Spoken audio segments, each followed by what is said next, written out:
Parce que go, I got some information for you, motherfuckers. Samouraï, MMA, ça s'en vient. Les petits chums, ça s'en vient. Puis là, on commence à avoir une meilleure idée. J'ai des frissons hosties sur les bras, câlisse. Moi tout. Mais c'est ça, là, on commence à avoir une idée du setup un peu. Là, on commence à avoir une idée de comment ça va marcher, comment ça va runner, les divisions, les classements, les nanana. Fait que là, je suis là. Les fighters, vous faire un recap de ça. Vous parler des fighters qu'on sait, des fighters qu'on sait pas, mais qu'on se doute. Tout ce qui a été dit, tout ce qu'on sait actuellement sur Samouraï MMA, la nouvelle promotion. Et puis mes impressions, puis mes suggestions aussi, parce que, je te le cacherai pas. Je le cacherai pas à personne, en fait, parce que je cache pas vraiment grand-chose à personne, jamais. T'es pas mal un rideau transparent, je te dirais. je parle avec Daniel Lafont pas mal, là, comme à tous les 2-3 jours, des nouvelles, c'était là, puis on se texte back and forth sur Messenger, puis il m'a demandé hier, là, straight up, est-ce que tu as des suggestions pour que les events soient le fun, là, de quelque chose de comment qu'on pourrait faire. Ouais, puis j'en ai une couple de suggestions. Bien simple, pas rien de trop flyer. On veut pas que ça vire en Jake Paul, cette histoire-là. Fait qu'on va essayer de garder ça simple, mais bref. Donc, Samouraï MMA, vous le savez, le président, c'est Daniel Lafont, c'est lui l'actionnaire de la compagnie. Il y a une grosse équipe alentour de lui. Il y a beaucoup de gens, là, ressources humaines, comptabilité, bonne idée, comment dites, nanana. Il en a parlé hier à la Voix des guerriers, puis vous irez l'écouter parce que c'était bon. Ken, il a fait vraiment de la grosse job là, hier. Il a posé des bonnes questions. Tu vois que Ken Wong, il en a vu en hostie des promotions passées au Québec. Il y a ses questions. Il y a ses questions. Il veut savoir si ça va durer, si ça va pas durer. Puis il en a tellement vu que tu sens qu'il y a un petit côté de lui. Il y a un petit côté de lui à quelque part qui est pessimiste, même s'il veut pas être pessimiste. C'est un gars super positif en général. Mais genre là, j'en ai vu un peu un autre. Fait que tu m'arriveras pas avec ton promoteur talk. Daniel, c'est direct pas ça qu'il a fait. D'ailleurs, là, ça a l'air d'un esti de dude qui aime le MMA, man, puis qui fait ça pour les bonnes raisons. Puis ça, c'est la première affaire vraiment que j'ai pu constater. T'sais, en l'écoutant parler à Voix des guerriers, avec mes interactions avec lui, le gars, il est vraiment là pour les bonnes raisons. Là. Il n'y a pas de question de est-ce que genre il va y avoir du shady promoter shit qui vont se passer puis tout. Vraiment pas. Je pense que c'est un gros fan de MMA à la base, puis on a besoin d'une promotion actuellement, puis c'est lui qui prend. Tu sais, il veut pas comme le fardeau de runner cette affaire-là, que c'est pas pour rien qu'on en a vu un peu un autre, puis qu'il y a personne ou presque qui a fait de l'argent avec ça. À part les fois que les gens ont juste pris l'argent, puis ils l'ont pas donné peut-être aux gens à qui c'était dû.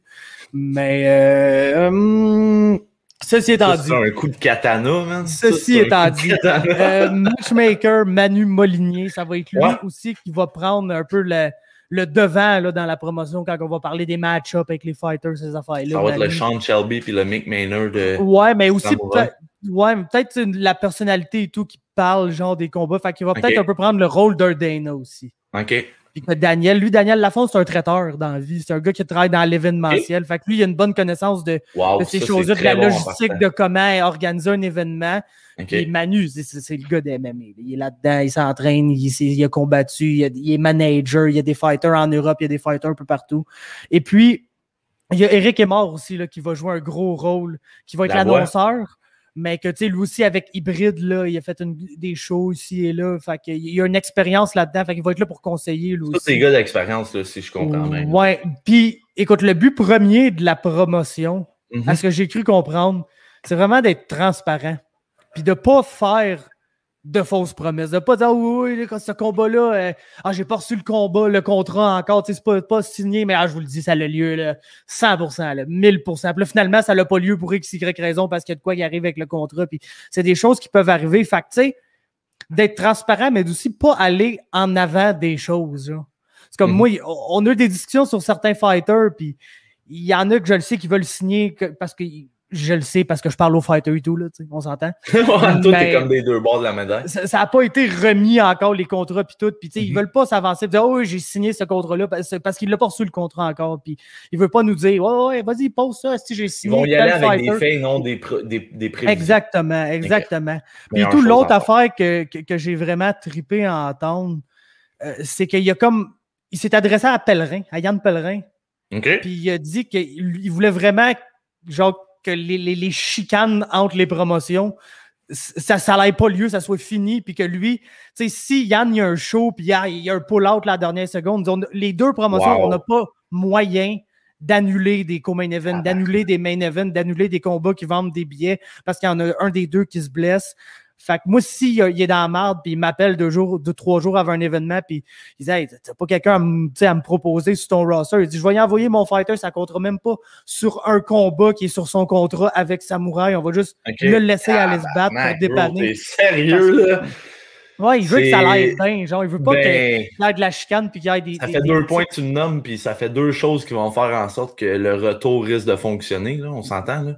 Retourner tes fighters pour les empêcher d'évoluer des fois. On parlera pas de toutes les choses underground. Ceux-ci, ils en ont parlé, il n'y aura pas de blocage. Si l'UFC appelle, si Bellator appelle, c'est là que ça va se continuer pour les fighters. Nous autres, on veut avoir des combattants. J'imagine pas aller... puis on veut, tu sais. Pas aller se battre pour d'autres compagnies canadiennes, peut-être? Pour l'exclusivité des contrats, je le sais pas. Je pense que les contrats sont probablement exclusifs, mais que ça s'arrange, tu sais. Ouais, c'est vrai, dans le fond. Mais juste parce que, tu sais, dans le fond, c'est ça. Parce que dans le fond, si tu mets un gars sous contrat, puis il se trouve un autre combat ailleurs, puis l'autre combat est plus alléchant, puis il décide de juste faire l'autre combat à la place du tien parce que ton contrat n'est pas exclusif, puis il peut juste un peu comme le ditch, tu sais. Fait que pour ça, en tout cas, je le sais pas. Une autre affaire, c'est que ça, je me demande un peu plus comment ça va marcher, là, mais à ce que j'ai entendu Manu dire, c'est comme, à la base, c'est une bonne idée parce qu'il va y avoir un système de classement. Okay? Bon, on sait que les classements, c'est compliqué en tabarnak. Tu sais, c'est un peu le même concept que TKO, qu'à chaque saison, c'est-à-dire à chaque année, genre, basically, le classement va retomber à 0. Mais il devrait, selon ce que Manu a dit, avoir 2 classements dans chaque division. OK. Le premier étant pour les combattants qui ont 5 combats professionnels et moins au moment de la signature du contrat. OK. Puis l'autre pour ceux qui ont 5 combats, qui ont 6 combats et plus au moment de la signature du combat. Puis ça, tu sais, je sais pas comment ils vont vraiment arranger ça, mais on s'entend que l'esprit de ça, c'est que le monde qui n'a pas beaucoup de combats se bat avec le monde qui n'a pas beaucoup de combats. Puis les gars plus expérimentés se battent avec les gars. 1-0 contre un 6-3. Ouais, c'est ça, exactement. Pas qu'il y ait quelqu'un qui fasse ses débuts pro contre Mick Dufort. Et ouais, mais ça, signer le contrat, t'es déjà cave, là, tant qu'à moi. Là. Ouais, non, c'est ça, exactement. Ensuite, pour les weight class, ça et tout, c'est intéressant. J'ai une petite requête et tout là-dessus. Manu, s'il te plaît, 165. Quand tu parles des weight class, parle-nous-en en livre, nous autres, les astis de kilogrammes au Québec, au Canada. On n'a aucune calice d'idée comment ça marche, mon chum. Mais heureusement, il l'a dit dans les deux. Pour les femmes, j'aime moins comment c'est fait, mais c'est nécessaire, je pense, au Canada. C'est pas compliqué. Il y a 2 catégories, c'est 130 livres et plus, 130 livres et moins. OK, mais puis ça va être des catchweights, genre? Ben non, ça c'est la catégorie des 130 et moins et 130 et plus. C'est sûr que ça, c'est plate un peu pour la fille de 115 livres, mais la fille de 115 livres au Canada, au Canada, il n'y a pas full de division de filles de 115 livres anyway, fait qu'elle va se battre contre des filles plus grosses qu'elle, presque assurément. Puis tout, c'est qu'il y a quelque chose par rapport au weight cut que je vais mentionner après avoir mentionné catégorie qui, ça rend ça intéressant et faisable d'après moi. Ensuite, les catégories pour les hommes. On a 125, 135, 145, 155, 165, 175, 190, 205, 220, 265. C'est parfait, man. Puis ça, c'est qu'il y a 185, 190, 205. 175, 190, 205. OK. Fait que dans le fond, middleweight est 5 livres de plus, welterweight est 5 livres de plus. Il rajoute 165, tu as 205, puis tu as une catégorie entre 205 puis la limite heavyweight qui est 220. OK. Tabarnak, man, c'est malade. Puis pour les weight cuts, ça, tu as 2 façons de faire. Admettons que les combattants sont petits, puis ils ne coupent pas de poids. Puis ils s'entendent là, entre eux. OK, tu coupes pas de poids. OK, moi non plus, je coupe pas de poids. Donc, ils peuvent s'entendre pour que le lendemain, parce que dans le fond, il va y avoir 2 pesées. Il va y avoir la pesée, puis il va y avoir une pesée le jour du combat. OK, pour voir comme ton pourcentage de récupération. Si les deux se sont entendus que dans le fond, il n'y avait pas de weight cut, les deux ne pourront pas avoir repris plus que 4% de leur poids. OK. Puis admettons que les deux ne s'entendent pas qu'il n'y a pas de weight cut, ben, la limite monte à 8%. Fait que, basically, on va prendre pour acquis que tout le monde, ou presque, va couper un peu de poids. Puis ça va toujours, d'après moi, être à peu près 8%. Ouais, je pense que ouais. Mais ça fait que 8%, c'est même pas 10%. Fait que, mettons que tu es à 145, ça te laisse pas beaucoup de marge de manœuvre. Ça te donne un 10 livres, genre. Ça te donne un 10-12 livres. C'est excellent. Exactement. Fait que les gars vont devoir rester à l'année longue à l'intérieur de leurs limites. Puis ça fait juste que d'après moi, tout le monde va se battre plus lourd. Le gars de 145 qui coupait beaucoup plus de poids va probablement être à 155. Puis le 155 à 165. Et ça, moi, je suis down, mon gars. Puis ça fait longtemps qu'on en parle, là, qu'on aimerait ça voir ces divisions-là dans l'UFC. Fait que les voir dans notre propre territoire, puis on va l'avoir sous nos yeux, on va pouvoir voir la différence. Ouais, surtout que ce que j'aime. En shape à weight cut et tout, ça va peut-être être le fun. Là. Ouais, puis ce que j'aime, c'est qu'au Canada, toutes les promotions presque aussi font 165. Okay. Ça devient comme une division bien garnie au Canada, puis t'as une couple de gars très, très, très solides là, dans cette division-là, autant ici qu'ailleurs. Maintenant, pour ce qui en est des fighters, j'ai fait un post hier, et je pense que probablement beaucoup de gens l'ont vu, mais les signatures qui sont confirmées, on a Alex Morgan. Bro. On a Guillaume de Lorenzi qui fait un gros comeback. Il va falloir y parler à Guillaume, là, d'ailleurs. Moi, ça me fait rire parce que c'est littéralement quand j'ai commencé à faire du jiu là, dans mes 3-4 premiers mois que je faisais du jiu, il venait rouler à Saint-Jean, puis je le trouvais donc crissement à fort, mais c'est normal parce que c'est comme une black belt. Moi, j'étais ceinture blanche avec genre 2 semaines d'expérience. Mais tu sais, genre vraiment un esti de bon combattant, le Guillaume de Lorenzi. Ensuite, Taha Ben Daoud. The Monkey, man, Pierre Tivierge. Un des gars que j'ai le plus hâte de voir se battre, basically. On a un Anglais du nom de Lawrence Fitzpatrick, une fiche de 8-2, se bat chez les 155 livres. Fait que peut-être un 165, 155. Okay. Il est supposé d'affronter un combattant québécois assez connu. Est-ce que c'est Morgan? Je le sais pas. Est-ce que Morgan va se battre encore à 145, 155? Ouais. Ça reste à prévoir. Je pense que Manu disait qu'il y avait un autre nom pour Morgan. Bref, Lawrence Fitzpatrick. On a un poids lourd français avec une fiche de 2-0 qui s'appelle Paul-Emmanuel Gnazé. Il est mieux d'arriver et d'être solide parce que les poids lourds français, le dernier qui s'est battu au Québec, on se rappelle c'est qui, puis il a laissé une bonne impression. Fait que, juste d'être champion avant 2022-2023. Fait que le chum Paul-Emmanuel, il est mieux d'arriver en esti. Ensuite, Max Soucy, P.O. Bufford chez les 135. Yes, sir. Samuel Giguère. Ben oui. Guillaume Forcier, man, qui s'était battu là, vraiment longtemps. Je pense même pas que tu... Ben, vraiment longtemps, on s'entend, là. Mais ce gars-là, c'est un policier. C'est un... Non, pas les récentes. Pas les récentes. Lui, il était plus dans le temps de Instinct Ringside, je pense. Là, tu comprends? Fait que... mais c'est ça, le chum Guillaume Fortier, policier pour la ville de Québec, coach de Jiu-Jitsu au Nova Gym à Québec. Ah, c'est vrai, il faut que je refresh ma cam. C'est un policier, man, qui fait du jiu. Ben ouais, un policier qui devrait prendre des notes là-dessus. Tabarnak, mon gars, j'en ai... Au gym, là, à Saint-Jean, on doit en avoir... Genre, juste du SPVM, on en a genre 6, on a 2-3 SQ, 2-3 GRC, là. La police, c'est comme... Toujours 15 à 20% de ton gym de jiu, là, la police, on s'entend. Ouais. Fait que... shout-out à Guillaume, qui va se battre contre Samuel Giguère. D'ailleurs, là, ça, c'est le fight qui a été annoncé. Okay. Puis, on a un vétéran de l'UFC, un Italien, Danilo Belluardo. Il y a une fiche de 13-6. C'était battu, je pense que c'était contre... c'était battu contre genre Marco Madsen ou un prospect quand même ridicule de même, là, 155 livres. Puis ça avait vraiment pas bien été pour lui, mais c'est un peu normal. Et puis qu'est-ce qu'on a d'autre à dire là-dessus? Ouais, pour les suggestions, OK? C'est pas compliqué. Moi, mes suggestions, de 1, gardez ça simple. Pas de fluff, là. Pas d'affaires que t'es genre, oh, on veut faire de quoi de différent, fait que vous trouvez de quoi, genre, qui est un peu forcé. Juste pour faire différent. Tu sais, on veut un bon pacing, des bons combats qu'on est content de voir. Tu sais, je commence à...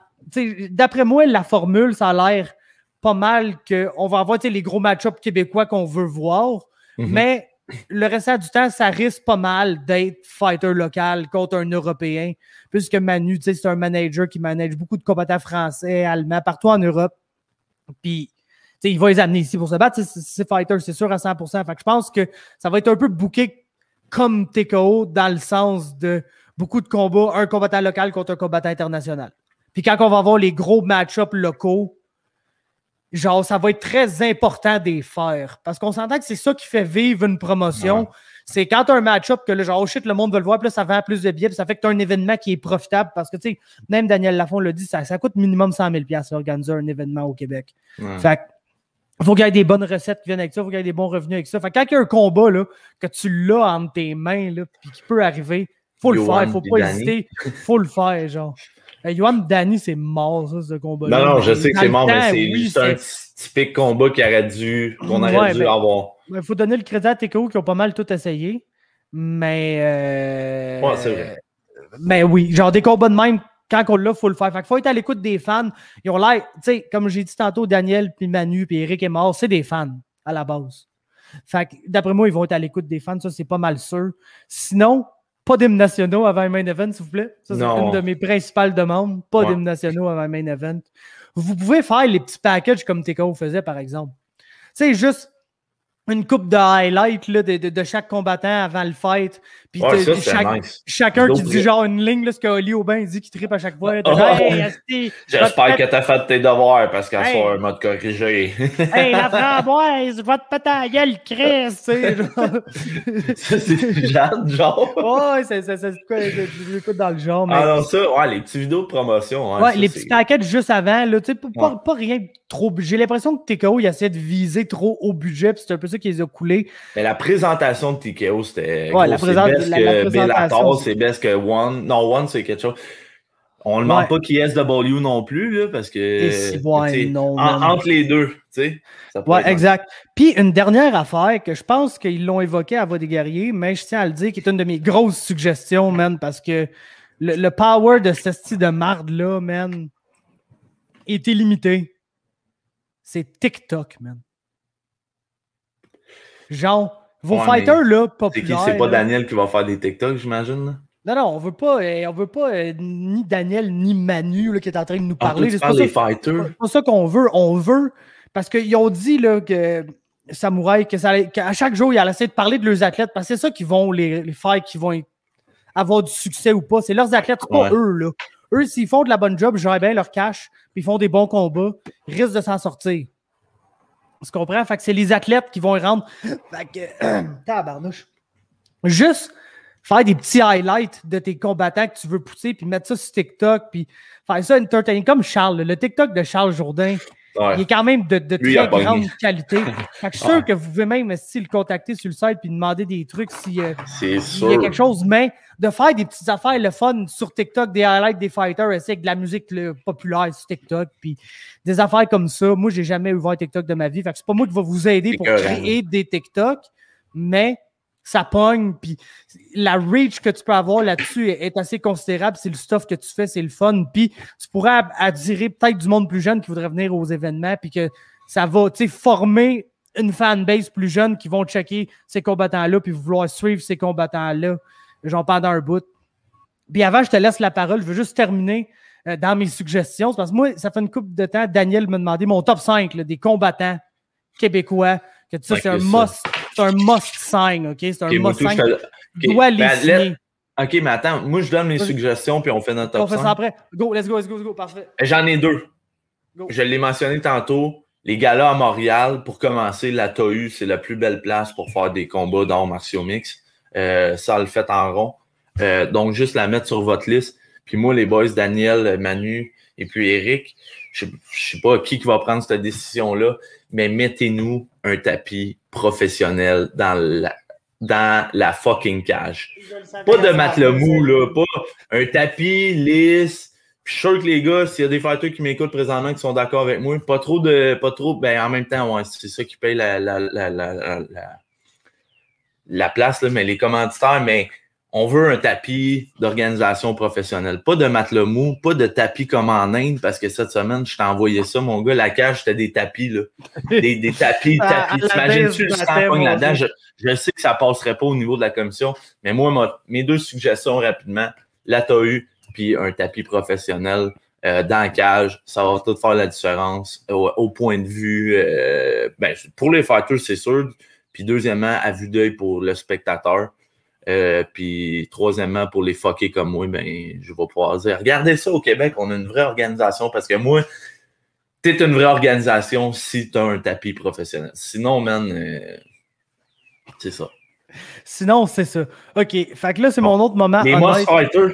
Ouais. C'est mon autre moment honnête où je vous nomme exactement mot pour mot les fighters que j'ai dit à Daniel qu'il fallait qu'il signe. OK? Fait que je passerai pas par à côté puis regarde, si je t'ai pas nommé puis t'écoutes ça puis t'es triste, mon boy. Je suis désolé, j'en ai sûrement oublié, là. J'ai essayé de faire ça on top of my mind. J'ai sorti mes rankings un peu, là, mais tu sais, il y a beaucoup de gars des rankings, fait que des fois, tu sautes un nom sans faire exprès. Fait qu'en tout cas, le top 5 que j'ai dit, parce que j'ai nommé un shitload de fighters après, mais le top 5 que j'ai dit, puis I stand by it, c'est ces noms-là que ça prend. Écoute, au numéro 1. Martin Trempe.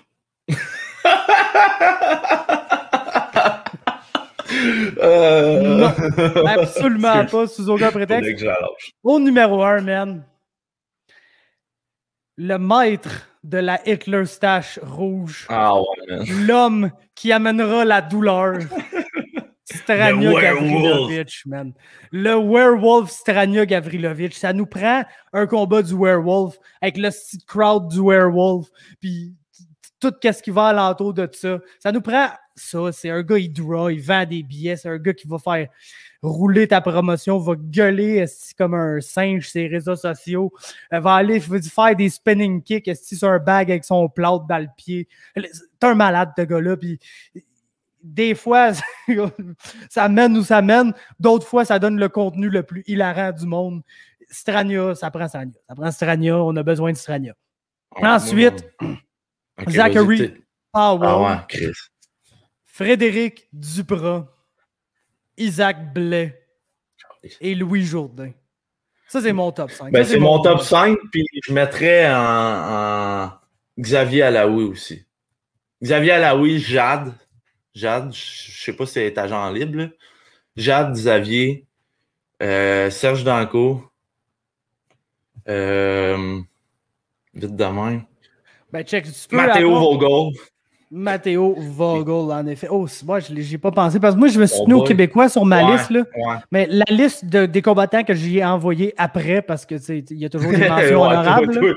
Oui, c'est sûr. Tu as refait 3 listes avec tes mentions. mes mentions honorables en ordre de poids et non pas d'ordre que je voulais. Puis ça, c'est avant qu'il y ait des annonces de signature. Là. Chris, Corinne Laframboise et tout. Mais j'y ai envoyé Brandon Lee, Pierre Tivierge, P.O. Bouffard, Serge Dancos, James Mancini, Maxime Soucy, Samuel Moisan, Yannis Hazard, Maxime Bacon, Cédric Lochard, Kevin Bastien, Alex Ouellette, Max Carcajou, Poulain, Kevin Généreux, Jérémy Caponi, Robert Serres, Dan Larivière, Mathieu Charette, Nicolas Penneau, Joey Patry, Joe Meunier, Davis, Dos Santos, Yann Jacolin, Guillaume Poulain, Papa Jou.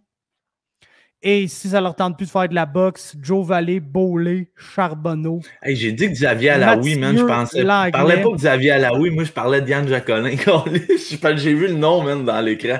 Excuse-moi, Yann, de t'avoir mélangé, pourtant vous n'avez pas la même shape. On s'est parlé en plus. C'est parce que le nom a popé dans les commentaires. Puis, ouais. C'est bon. Puis les 3 derniers, Mathieu Langlais, Jade, Corinne.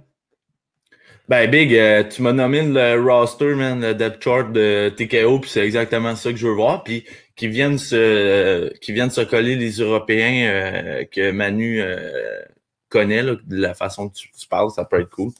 Fait que, non, mais Chris, Big, je suis comme un enfant, là. C'est pas vrai, là.